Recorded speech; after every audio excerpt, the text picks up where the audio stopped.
It's a love display. Yeah. 开始了。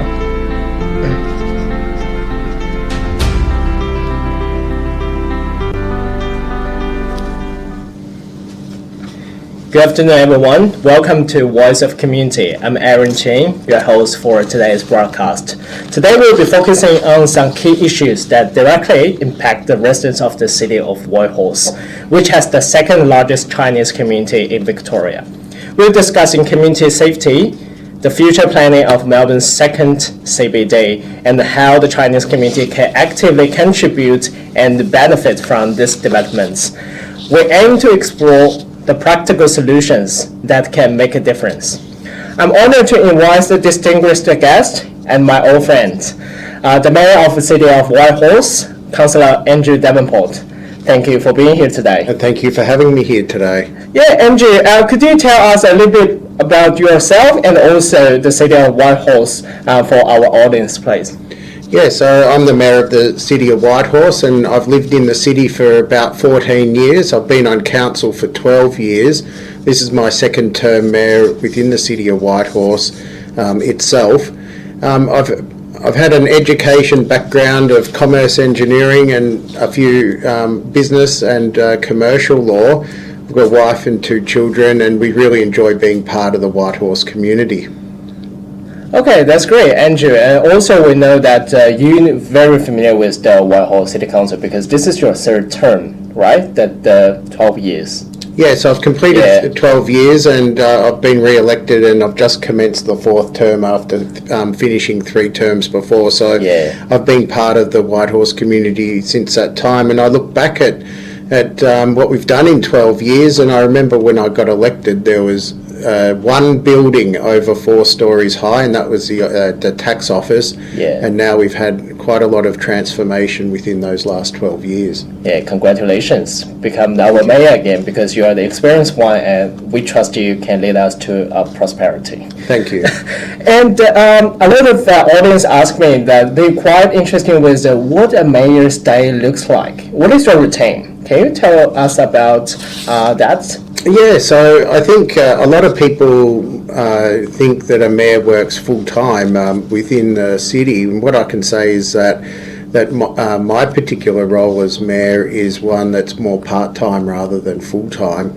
And because we do have a lot of staff members that do the work, operational work of council. In terms of being mayor, there's a lot of conversations you have with councillor groups, the members of the council organisation, of course talking with the members of the public and community members, but also advocating to other levels of government and other institutions to deliver a good outcome to the community. A lot of our work at the moment this year for the City of Whitehorse is setting up our council term for success. It's a 4-year council cycle, and this year is setting the foundations so we can build on the successes of the past. That's great. And also we will step into the topic today. The first one is community safety. You know, we've been discussing about this issue times and times again. So most of the people, the first priority concentrate is the safety issue. They want to live in a safe community. So what is the current state of community safety in Box Hill or for the whole Whitehorse? I think that community safety for the whole of Whitehorse is one that's taken very seriously by council, and because we want to make sure that the environment people live in is safe and we can go about our daily lives without interference by others. And I think council does quite a bit of work to encourage an atmosphere of community safety in areas that we can control. So for example, in public places we have CCTV cameras. We also work within Box Hill itself. You'll see our cleaners in the street to make sure that we're keeping our streets clean, and that keeps community safe by reducing the ability to get disease. We also have very good waste management practices as well. We do work cooperatively with a number of community partners to work together to enhance community safety, and that includes Victorian Police, the local shopping centres, traders and other groups like Neighbourhood Watch and Neighbourhood Houses, as well as business groups and university sectors as well.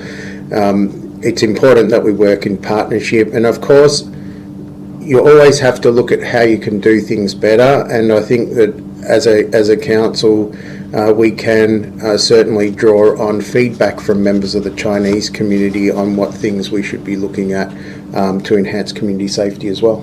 That's great, Andrew. And also, I have before we have a like live stream with the police officers, we've been discussed about the public safety and also community safety. So I think CCTV is a good implementation to protect our safety, and also for the police officers, they can find evidence, and it's easier for them to take actions as well. Yeah, I think that CCTV is one of the areas that council's involved in with community safety.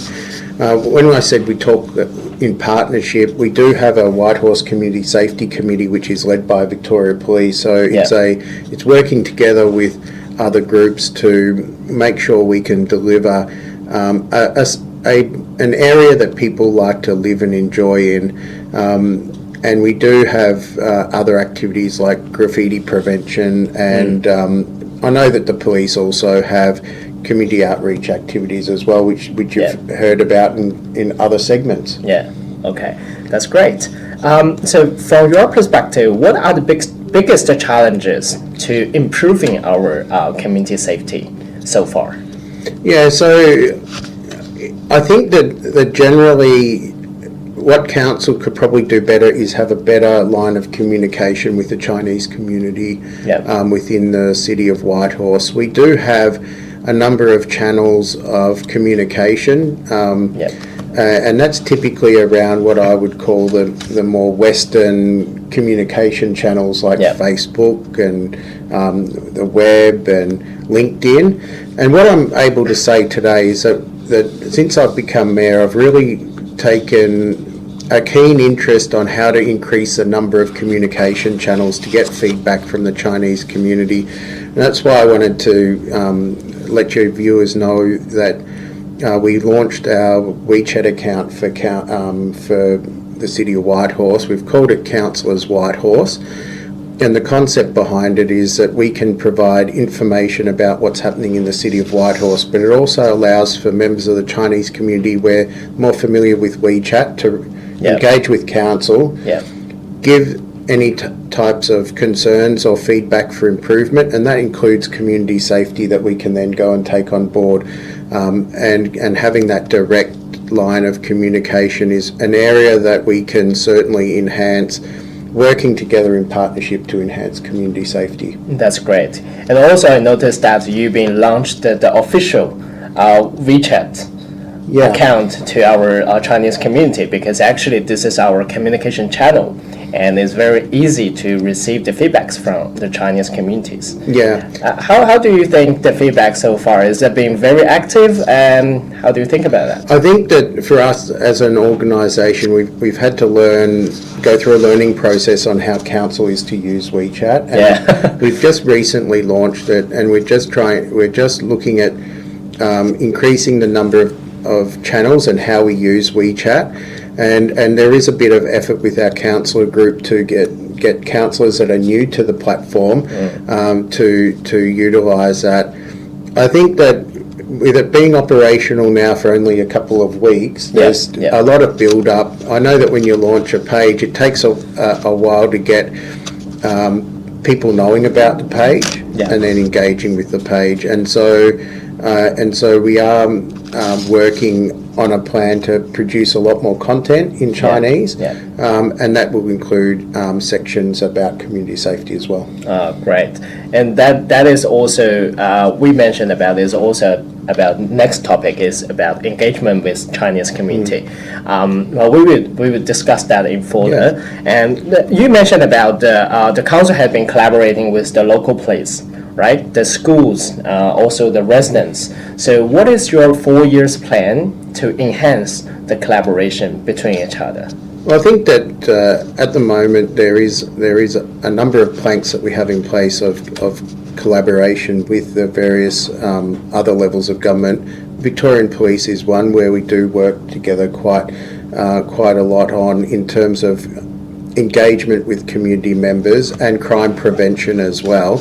I think that with regards to working in partnership with other groups, I think it's a continuous working together that we can do that. With regards to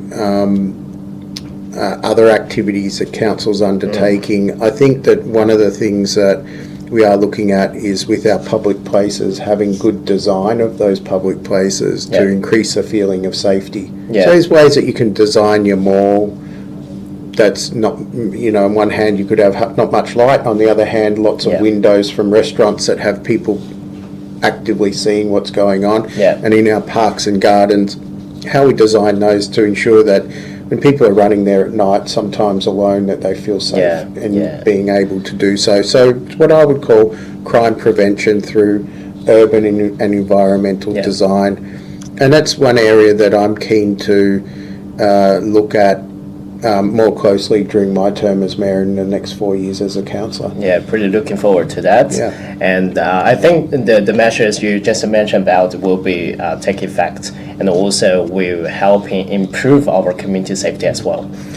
That's great, Andrew. And now shall we move to the next topic? We talk about engagement with the Chinese community. And also Councillor Andrew Davenport mentioned about the councillor officially opened the WeChat account to communicate with our Chinese communities. That's a great idea, because actually this is information directly from the government and directly to our audience, to our residents. So it's important we keep the truth out and we keep the real information. But did you see any gaps how this council supports the Chinese communities? Is there any other gaps you think? I think when we talk about gaps, what I would say, rather than saying there's a gaps, is what can we do to continuously improve our engagement, just not only with the Chinese community but with the community generally as well. WeChat has been a great step forward in our engagement activity with the Chinese community. I think the second area is we have a lot of the activation pods which a number of community members use, Chinese community member users within Box Hill and other places in Whitehorse.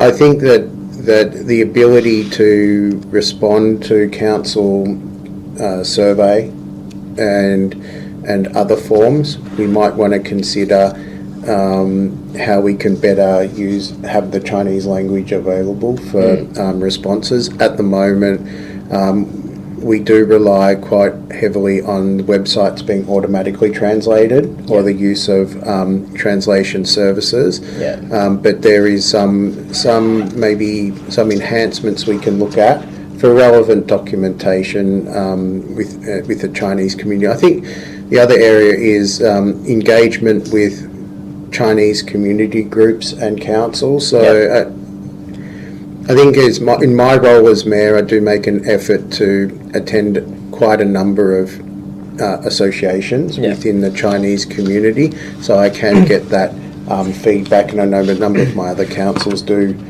as well. That's great. That's very open-minded. So you need to receive the information and feedback from the residents and also the community leaders, so they know more about their people. So they will give you directly feedback.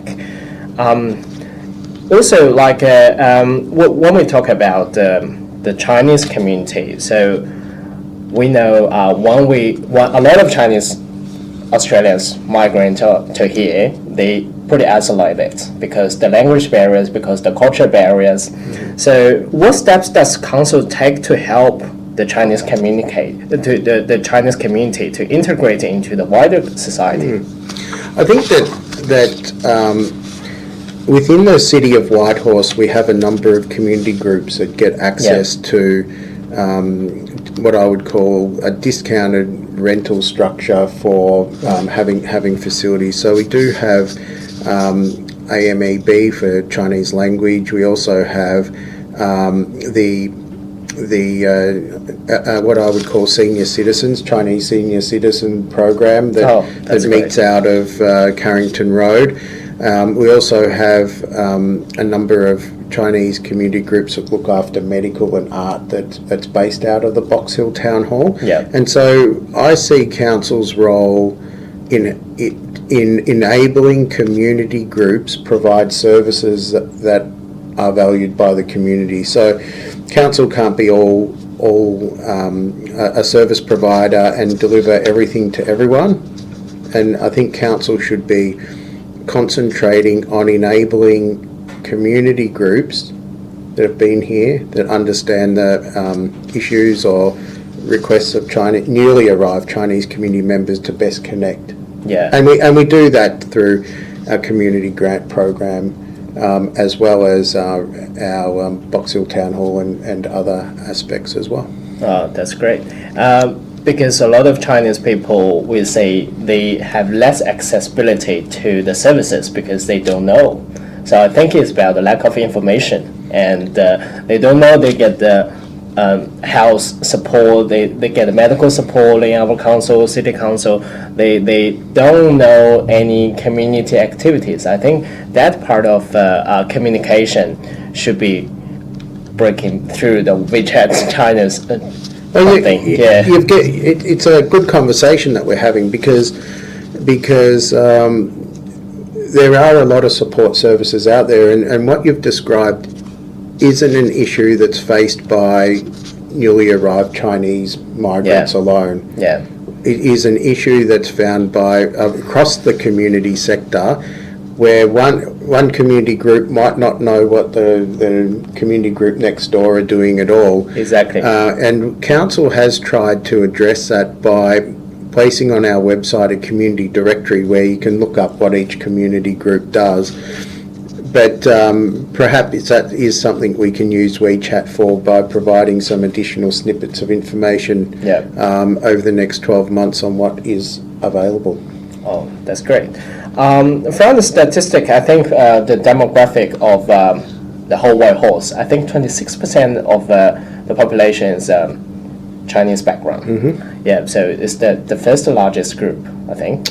I think that's after what people would call, if they identify as Australian background, Chinese community is certainly up there in terms of the largest number of groups, especially here within the Box Hill area. Across the city of Whitehorse, you have different groups living in different parts of the city, and so generally I would say Chinese background people are a very large contributor to the city of Whitehorse. People love here.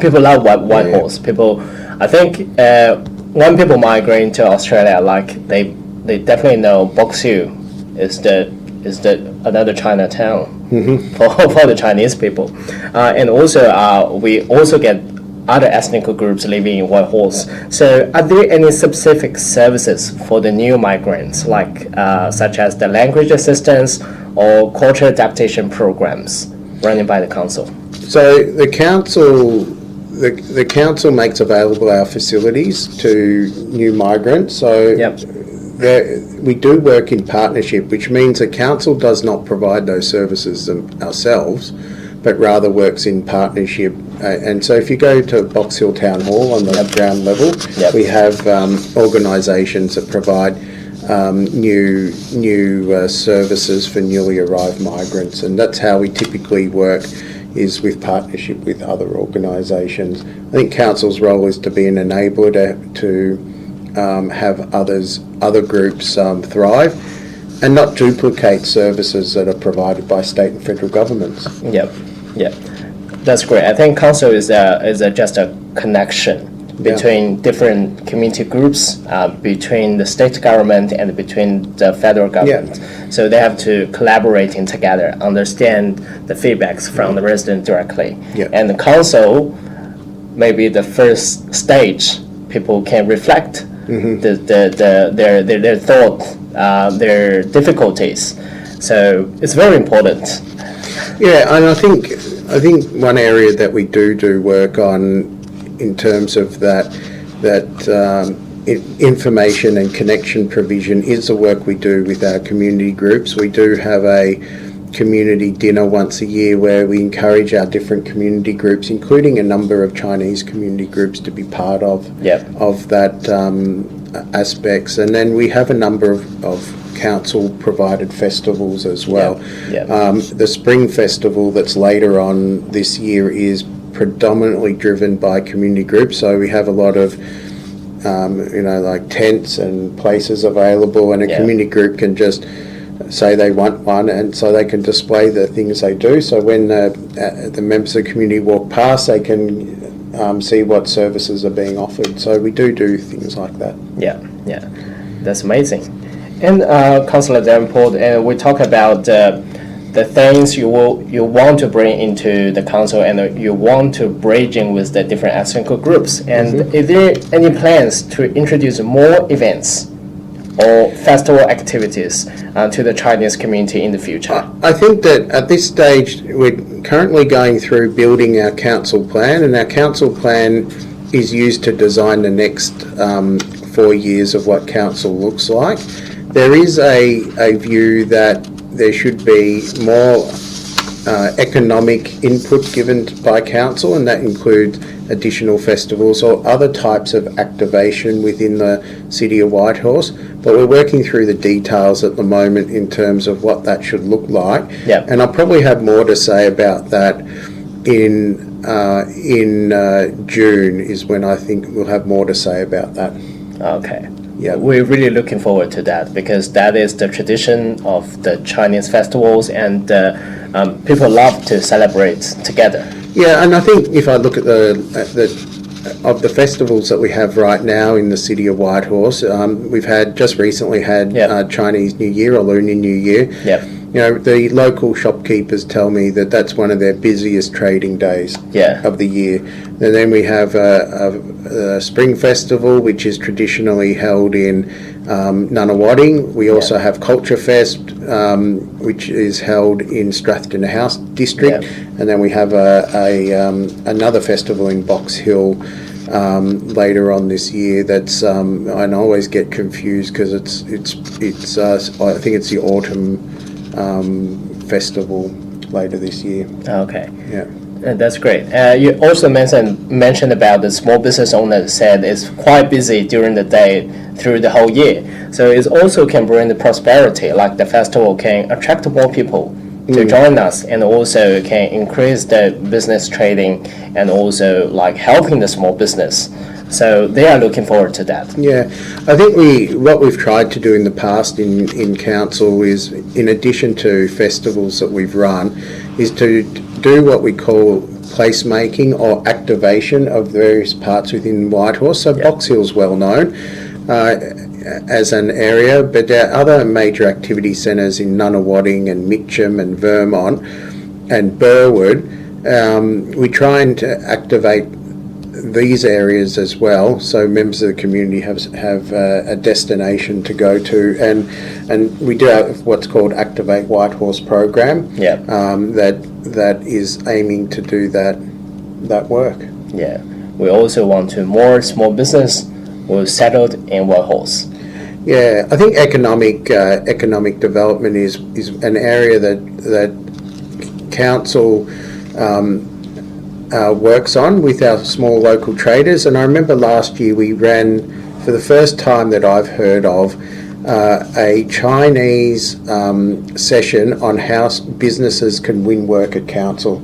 So there's a lot of talented businesses within the city of Whitehorse of Chinese background and of all backgrounds. But it's not easy to bid for work in the public sector for government work. And we did run a session in Chinese, and it was very well received.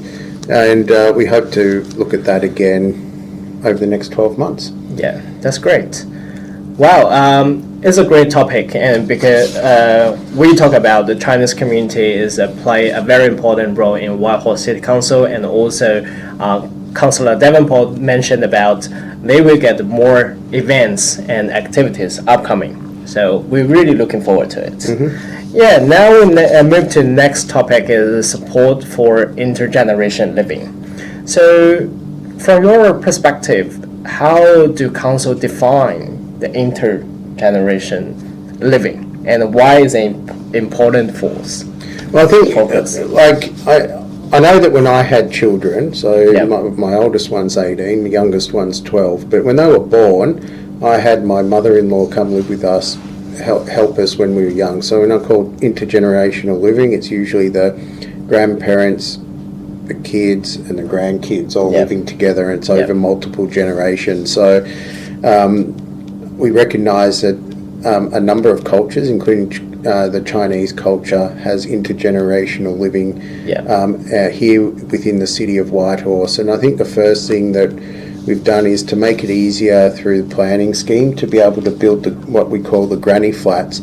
And so that, people would live in the house, but if there's not enough space and you need to renovate or put another little dwelling on the same block of land, then that can be done pretty much without a planning permit if the rules are complied with, which means that it's very easy to go and build that particular area. We're also involved in the Intergen project, and that's a studying of social connection and well-being, and we've joined together with Manningham, Knox, Monash, Maroondah, the Eastern Community Legal Centre, which is based here in Box Hill, and the Benevolent Society, and that's to look at resources that council can be part of to support intergenerational living within the city of Whitehorse. And I think that there are activities also that council run or supports through our partners to support, like grandparent play group and interconnection between members of the elderly community members that quite often are at home alone while their kids are at work and their grandkids are at school. So these are the areas that council are involved in, either through its own delivery or through delivery through community groups. Okay, that's very good, because actually for the Chinese culture, so the intergeneration living is a big part. So Chinese people want to raise their parents at home because that is the tradition, and also they keep raising up their children at home as well. So the three generations live together, especially happened in city of Whitehorse because majority of Chinese families are living like that. And I think that having intergenerational living is something that should be celebrated not just within the city of Whitehorse, but in Australia generally, because if we think about the different generations looking after each other, you get that social connectedness that keeps your mind active, and means that as one's health declines in later years of life, the different generations can support each other, and that reduces requirement for like home care packages and other services that you would need if you were living by yourself. Good. Does the council currently provide the targeted housing, healthcare, or community services for different generations? For example, how many childcare facilities we have in Whitehorse City Council? How many aged care facilities, or like community housing, or how many services to provide to this intergenerational living? I think I'll go through the ones that I know of. If I start with the young child, so we have the maternal child health service, so that's when the child is first born, and we go through a program of immunisation, of maternal child health nurses, giving parental guidance for new parents, and also giving an introduction to playgroups where parents can mix with others that are in a similar set of circumstances. So that's the playgroup part. For the elderly, we have what's called a positive aging team. Yep. And our positive aging team essentially acts as a connector between the ratepayer or the member of the community, as well as services that are provided. So within the City of Whitehorse, we do have a number of aged care homes. Yep. And also retirement villages. Yeah.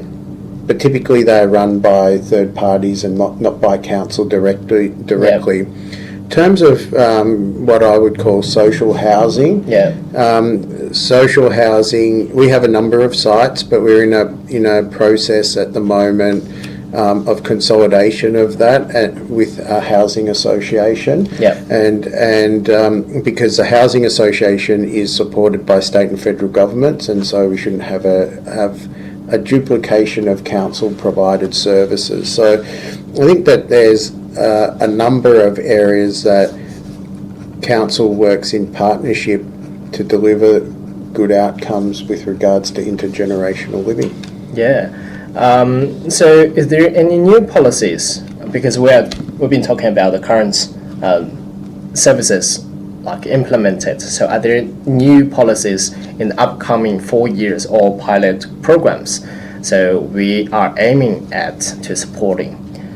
I think that if I was to look at council's general service delivery with regards to intergenerational living, I think that it's just an enhancement of what we already have. There's already a number of positive actions that we have within the City of Whitehorse. And that includes our youth services, positive ageing, the housing that we work in partnership. That's what I call social housing, and more elderly services. And we're currently building our plan at the moment, but I think our view generally is work in partnership first before doing direct service delivery. So enhance the current services and make quality services. That's very important. And not duplicate what other groups do. Exactly. That's great. And also we receive a lot of questions from our audience, and that may conclude into next topic. Okay. The future of our Box Hill, of our Whitehorse City Council. So many people online are saying that Box Hill is on the track to become the Melbourne's second CBD. So what's your perspective on this?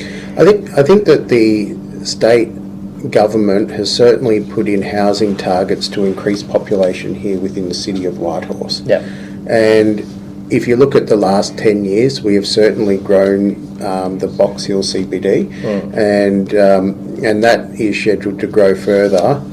I think it will be encouraged, that growth, but in terms of building, I think that will take longer due to current market dynamics. There's been a lot of increase in construction cost and a lot of reduced ability to pay because of interest rates. And so I think the expansion of Box Hill in terms of additional densification of the city is one that will take time to do. I think that if I was to have a forward-looking view on the City of Whitehorse, and especially in Box Hill, when we have greater population, we need to encourage additional economies to come up. And the first economy is what I would call the nighttime economy. So when people come to live, and there's different times. So some cultural communities won't go out until 11 at night and stay out until 3 in the morning. Others will be in bed by 8 p.m. How do we have an activated city in Box Hill to support people that want to go out later to socialise with friends after working after a long day? That's an area that I think we'll be focused on. Is on how that night economy looks. And the other area which we've started looking at is the visitor economy coming to Box Hill and Whitehorse, and we have started a Box Hill food tour for people to see what Box Hill offers, and that's to transform Box Hill into a destination. When more hotels are built, I'm sure that there'll be like an enhanced visitor economy or tourist economy as well.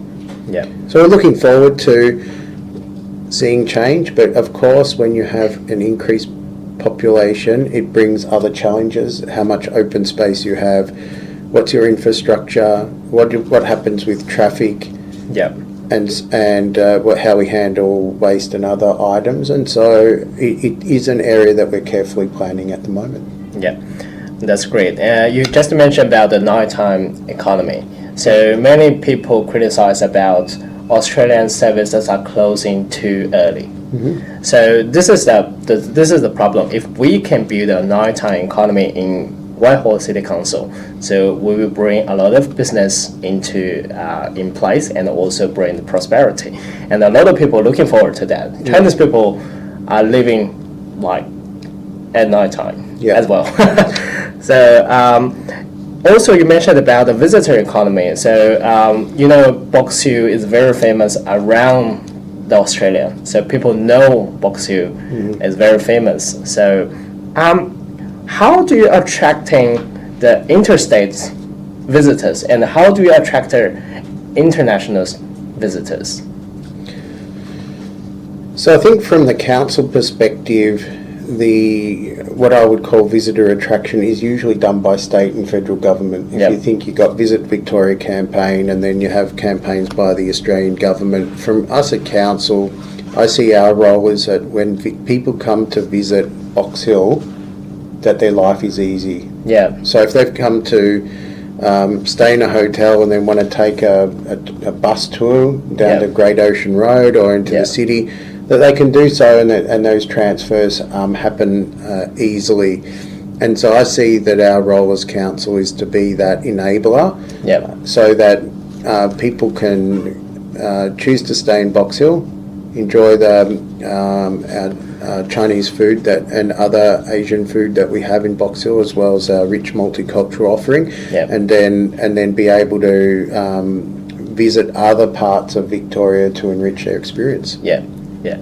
Okay, that's good. I think you mentioned about the state government will take the main control about that, but like council is a window to tell state government this is actual what we need, and we can receive the real feedback from our residents. It's play a very important role as well. I agree. And part of the work we do we do give feedback through to state and federal governments on things that we think is needed within the Whitehorse area. Yeah. And also we mentioned about the traffic. The traffic is terrible right now, and you mentioned we are building the Melbourne second CBD. The infrastructure will be fall behind. So how we solve this problem is already too crowded.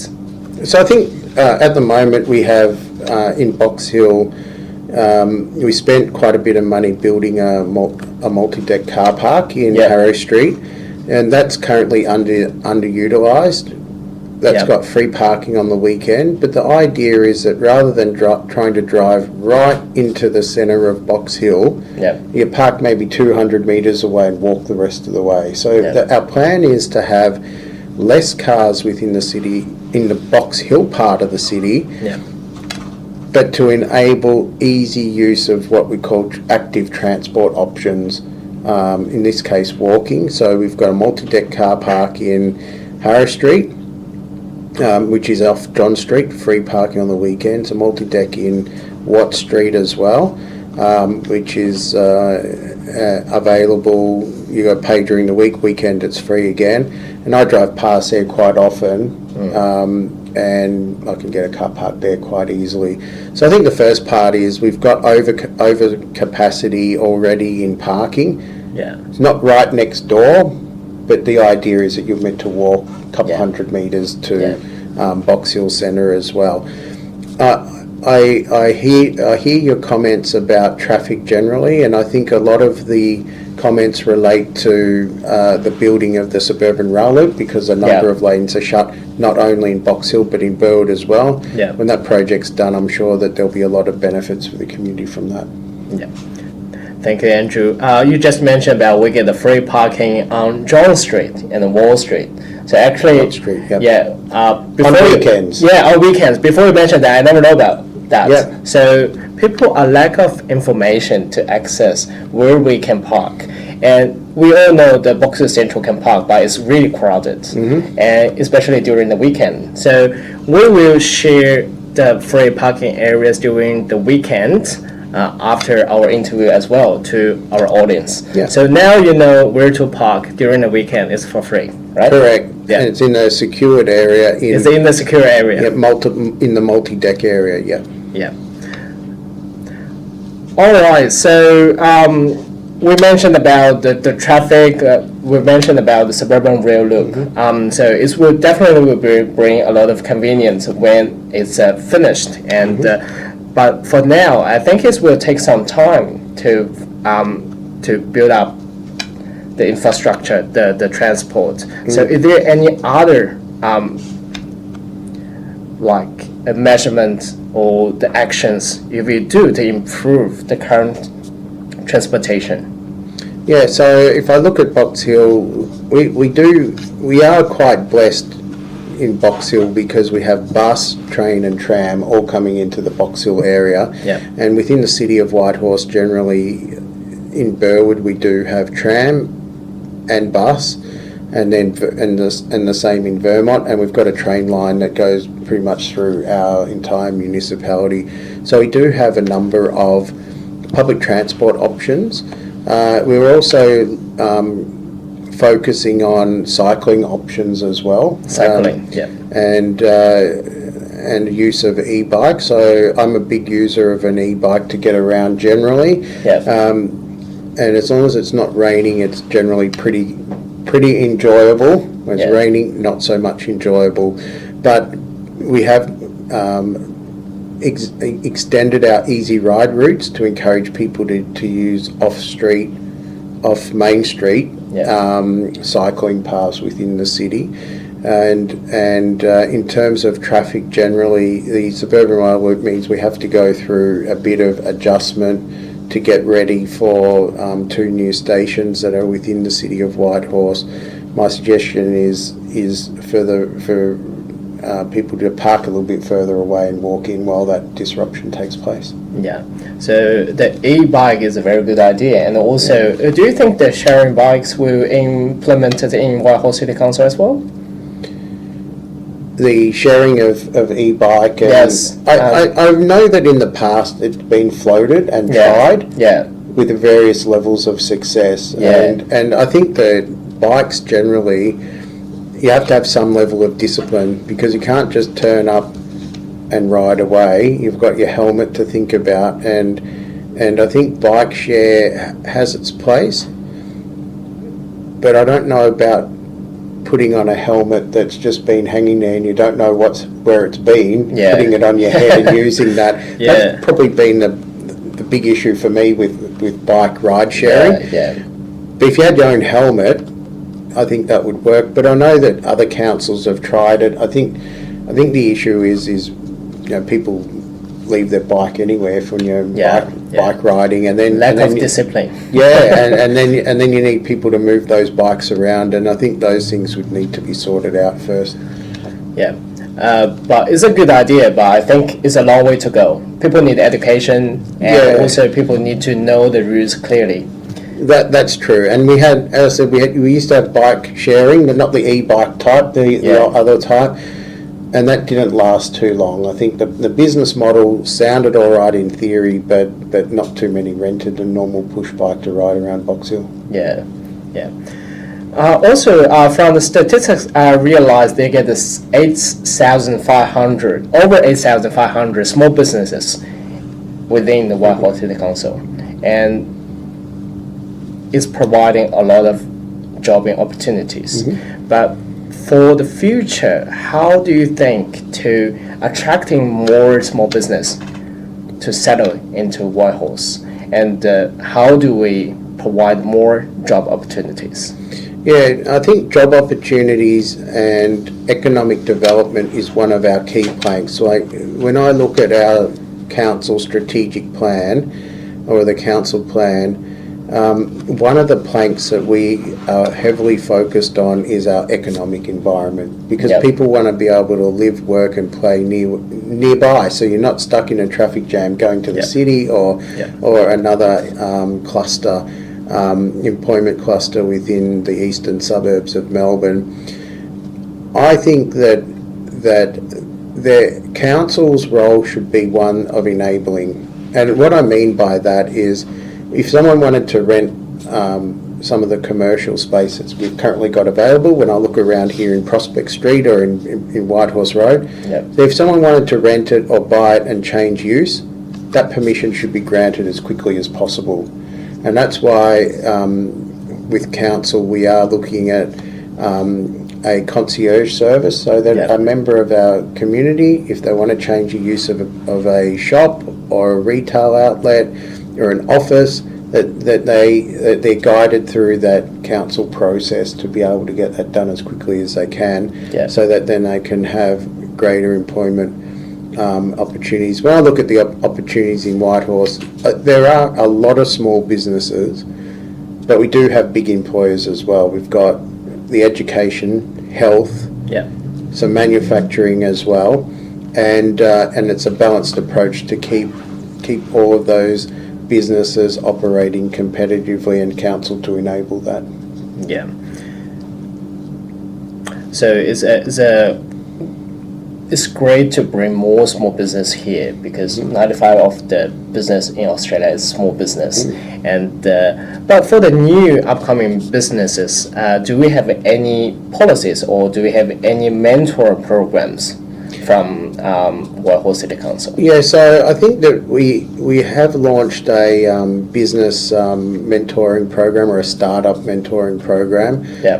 We're currently seeking expressions of interest for facilitators, and I did make a mention of that last week on my own WeChat page, because one of the things that I want to ensure is that the facilitators that we engage can connect with the Chinese community and understand Chinese culture. And so if there are any facilitators that would like to be part of that program, please do look at the website or look at my own WeChat page for details on how to put in an expression of interest. Oh, that's great. I think I will look into that and tell more people, whoever want to be the facilitator. Okay, that's great. Now we can move to next topic, is about our upcoming events in Whitehorse. So what are some key upcoming community events in Whitehorse in the next 12 months? So I think I briefly touched on a number of the festivals that we have coming up. I think, we've got on the 3rd of March, I think it is, I'm just going to get the exact date, 2nd of March, Sunday, 2nd of March, we have Jazz on the Lake. So that's a concert that we put on at Blackburn Lake, where you can be in nature's surrounds and see 4 different acts and be part of Blackburn Lake Sanctuary. It starts at 4 o'clock, that's coming up soon. We also have a community forum to talk about planning matters about Whitehorse. So a lot of people ask me about the future of what planning looks like in Whitehorse, and there has been a number of state government proposed changes on activity centres around train stations, thinking Box Hill, Mitcham, Blackburn, Nunawading. So we have a community forum that will be on the 27th of February in Nunawading as well. So that's coming up. And we also have coming up the community grant. So we have an information session, and we've got a Chinese interpreter, and that's occurring on the 26th of February. And the idea is that community members can go and learn how to put in a grant program. And what I'm pleased to be able to say to your readers and listeners today is that we've already completed translating community grant guidelines and fact sheets into simplified Chinese, so not that's traditional. great. So Yes. it means that community groups where Chinese is the first language Yeah. can get access to our grant program.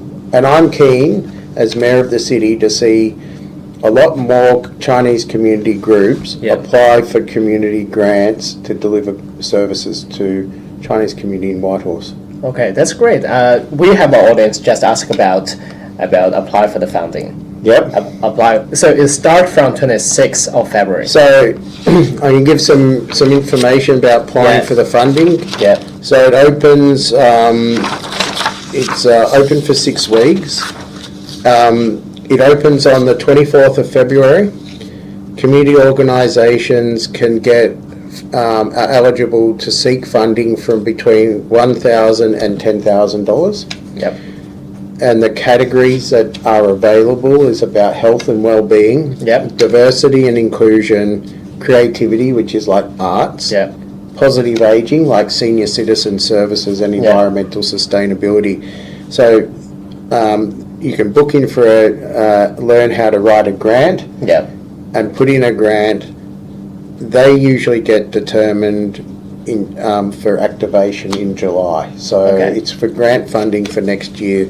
It's one of our programs that is I think one of our more important programs at Whitehorse because every dollar the ratepayer invests in a grant gets you a lot more outcome than directly providing the service itself, because every community group has volunteers that have that multiplier effect. That's great. And people can apply from different categories like health, like aging, like innovation. So it's a variety of opportunity for the community groups to apply for this grants. Do we have introduction sessions for how to apply and how to write about that? Yes, we do. So on the 26th of February from 10 to 12 in the morning at Box Hill Community Arts Centre, you can attend. To book in, if you go to our yoursay.whitehorse.vic.gov.au, you can actually register to attend. And the translations of our fact sheets are on our website, which is, if you just do a search for Grants Community on our Whitehorse website, there's a page, and your listeners can certainly look at that grant program. Hopefully this Councillor Davenport explained really well about the grant, how to apply, what is the time frame, and what is the eligible criteria for this. So what kind of group can apply these grants? I think typically if a group is an incorporated association, one that has insurance, and one that is typically within the City of Whitehorse or predominantly serves the City of Whitehorse. That's some of the main criteria. But the best way to find out more who can apply is to have a look at the community grant guidelines, which have been translated into simplified Chinese. Great. Hopefully this answers your question. The audience asked directly. And also, you mentioned about we get some concerts, we get the community forum supported by state government and also council. How about the festivals? Do we have any key community festivals upcoming? So currently, we've just had Chinese New Year. I think the next one, the others that we have as part of the City of Whitehorse is. We've got Culture Fest, which is being held in Strathton House. We also have the festival, what we call Spring Festival. We also have it's Spring Festival now, so it's autumn. Autumn later. I always get mixed up in the seasons because it's Northern Hemisphere seasons. So we have that festival later this year. That's also in Box Hill. And then we have much later this year, our Christmas Carols event, and we also have some movies as well, movie nights as well. That's beautiful. It's good. How does council engage the Chinese community to participate into these events? Are you gonna post on your WeChat channel or do you want to deliver some brochures or pamphlet to introduce these programs? So a lot of these festivals we've had for a long time in the city of Whitehorse, but I do recognise that for newer migrants that have come out to Box Hill that might not be aware of all of the festivals and activities that we have. And with our launch of the WeChat page, we are planning to use that for a lot more communication of what's going on within the city of Whitehorse, and I do look forward to that content becoming progressively more available in the upcoming months as we're growing the use of WeChat. Yeah, that's great. So we can all receive the information from the WeChat channel officially established by the Whitehorse City Council, and this is the only one channel you only get one channel, right, for the WeChat channel? So at this stage, we've only got one WeChat channel, but I think that myself as a councillor and mayor, I have my own WeChat site where I post information, and other councillors have their own sites as well. The other areas that we post quite regularly to is our website, as well as LinkedIn and Facebook as well. LinkedIn and Facebook. And Facebook, I recognize a lot of politicians or the councillors are using red notes. Are you going to use the red notes as well? How do you think about it? Well, I think Red Note is an interesting one because you need to build up a number of followers to make a critical mass. So you can spend a bit of time publishing content, but if you're going to get like 4 or 5 likes and that's it, it makes life a bit harder. And I think that it is an area that we're looking at in Whitehorse to use. For me personally, I don't feel I'm photogenic enough to have videos made. That's really important to use it in Red Note, which I think changed its name recently because I read the Chinese characters. I'm pretty sure it says Little Red Book. Little Red Book now? I think it says that in the Chinese characters. Is it Xiaohongshu? Xiaohongshu? Yeah.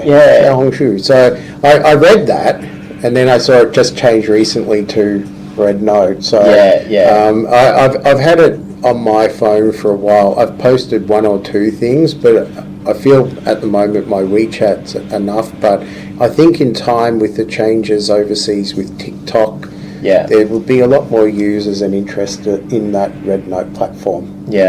Because we know American banned TikTok. A lot of TikTok refugees come into Red Notes. Well, let's see what happens overseas. That's all foreign policy matters, which I keep out of, and say I'm concentrating just on the city of Whitehorse. But I think we have to be always considering the platforms we use. But I come back to the fact that before January we didn't have WeChat. We are making active steps to increase our platforms that are made available.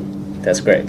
After the live stream, we will share the Whitehorse City Council WeChat channel to everyone. So if you want to know the upcoming events or festivals or the important informations, you can go through the WeChat. And this is the correct information, not the false information. If you look at the Councillors Whitehorse site, that is from City of Whitehorse, and Facebook. Also, we have a number of pages, as well as our council website, which is probably the best place to get our information is from our website that's available to be translated through Google Translator. They get one question in regards to your personal life, if you don't mind. So one audience asked, they heard about your wife is Chinese.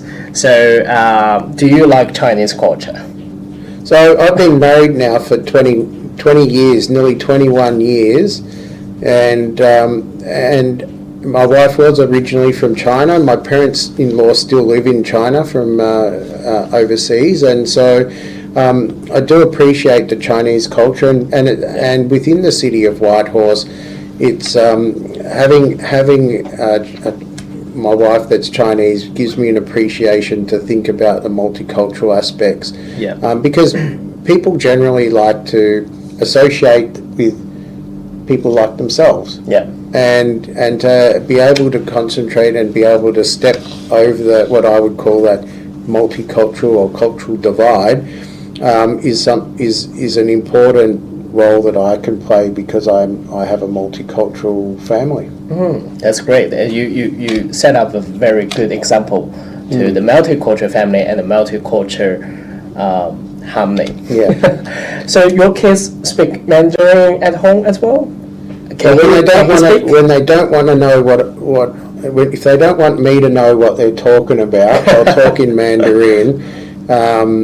And my older daughter finished Chinese language school not last year before, year 12, and my 12-year-old, she's halfway through. So it's very interesting. My older daughter could speak better than she could write. My younger daughter could write better than what she speaks, so she could turn up to the exams and go through them quite easily. Yeah. The older daughter, she could talk a lot better. Oh, that's great. Yeah. And also they get a secret language at home as well. They get a secret language, but when my mother-in-law came out to look after the older one, when they're babies, I actually went to Chinese school for 12 months. Oh. I went to Chinese school for 12 months so I could talk to my mother-in-law in Chinese. But I think that my mother-in-law spoke a dialect, Henan dialect. Henan dialect. And the tones are different, and after a while you're more tuned to the Henan dialect rather than Mandarin. And when I talk I don't talk that often, but I can understand a lot more. Yeah. Do you find it's very difficult to learn the Chinese? The characters, everything is too complex to you?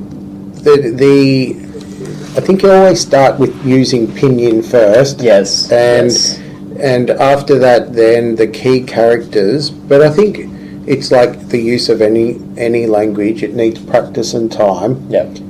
I think that probably the Chinese grammar is better or probably easier in terms of style than the English, because English is borrowed from so many other languages that grammar has got rules and exceptions. It's a lot harder to learn. So I do recognise that a number of members of Chinese community here in Whitehorse are bilingual, sometimes trilingual, and I know how hard it is to learn another language, and so I certainly do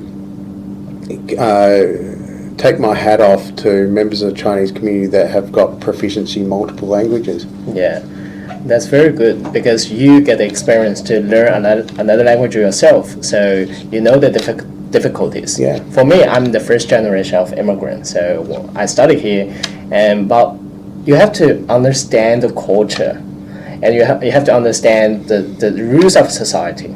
You have to know how to see the doctors to make appointments. So that is very difficult for the new immigrants. So that's why we want to provide a platform, and also Councillor Davenport will seeking more support to the ethnic groups, especially like the Chinese community, because we are suffering from a lot of difficulties.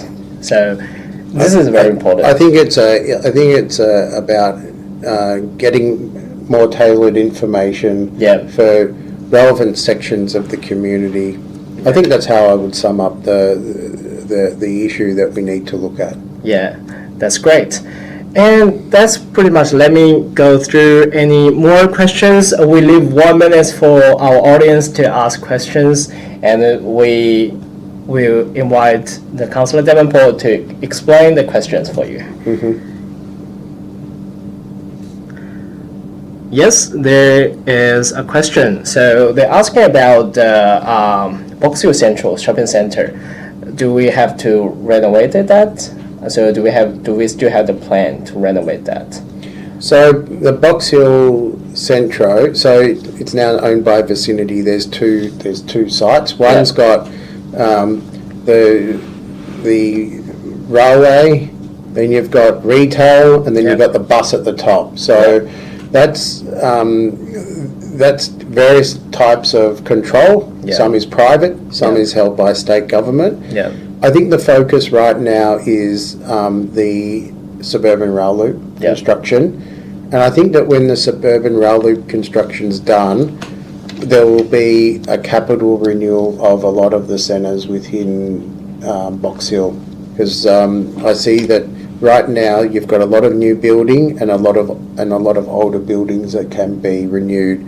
I know that within vicinity, I think they have undertaken a planning process, which others could probably comment more on than me, because it's been predominantly vicinity and state government and a little bit of council mixed in. Yeah, so that's a very complex question. It is a complex question, not easy to answer, because it involves state government and a private company.